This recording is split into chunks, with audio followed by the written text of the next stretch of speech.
Israel தேசத்துக்கு நான் பல முறை 25 தடவைக்கு மேலே போயிருக்கிறேன். நம்மை ஆச்சரியப்படுத்தின ஒரு விஷயம் இயேசுவை வைத்த கல்லறை. ஒரு முறை அந்த கல்லறை இருக்கிற இடத்துக்கு நாங்கள் போயிருந்த போது அங்கே ராப்போஜனம் கொடுக்கணும். எங்கள் கூட 500 பேர் வந்திருந்தாங்க. அவ்வளோ பேருக்கு நம்ம ராப்போஜனம் கொடுப்பதற்கு வழி இல்லை. அதனால் நம்ம அந்த இடத்துல ஒவ்வொரு செட் பை செட்டாக அவர்களுக்கு ராப்போஜனம் கொடுத்தோம், நானும் மோகனண்ணன் அவர்களும். அப்போ நாங்கள் கொடுத்த போது மத்தியான நேரமாச்சு.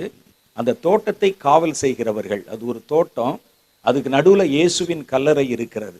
அந்த தோட்டத்தை காவல் செய்கிறவர்கள், இது மத்தியான சாப்பாட்டு நேரம், நாங்கள் வீட்டுக்கு போயிட்டு வந்துடுவோம், உங்கள் ஜனங்கள் வந்தாங்கன்னா அவங்களுக்கு மாத்திர கதவை திறந்து கொடுங்கன்னு சொல்லி சாவியை எங்கள் கையில் கொடுத்துட்டு போயிட்டாங்க.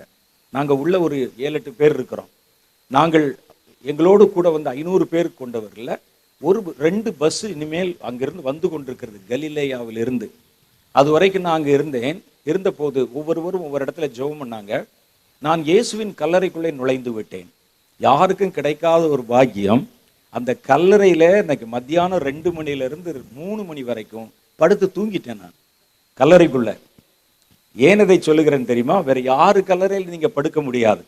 இயேசுவின் கல்லறை ஒன்று தான் எம்டியாக இருக்கிறது. இயேசுவின் கல்லறை ஒன்று தான் திறந்திருக்கிறது. ஏனென்றால் அவர் அங்கே இல்லை என்று கர்த்தருடைய வேதம் சொல்லுது.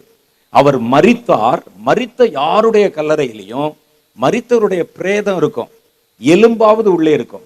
ஆனால் இயேசுவின் கல்லறை அவர் உயிரோடு எழும்பி போய்விட்டதுனால அந்த கல்லறையில் இன்றைக்கு பார்த்தேன், அந்த கல்லறை திறந்து வைக்கப்பட்டிருக்கிறது.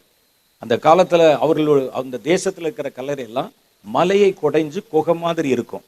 ஒரு பெரிய கல் பாறையை வைத்து உருட்டி அதை அடைத்து மூடி வச்சிருப்பாங்க. நான் வேண்டுமென்று தான் போய் தூங்கினேன்.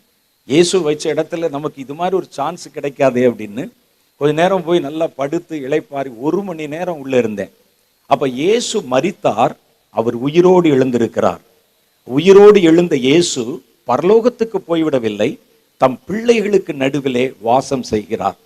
கர்த்தருடைய வேதம் சொல்லுது, உலகத்தின் முடிவு பரியந்தம் சதா சர்வ நாட்களிலும் நான் உங்களோடு கூட இருக்கிறேன் என்பதுதான் அந்த வாக்குத்தத்தம்.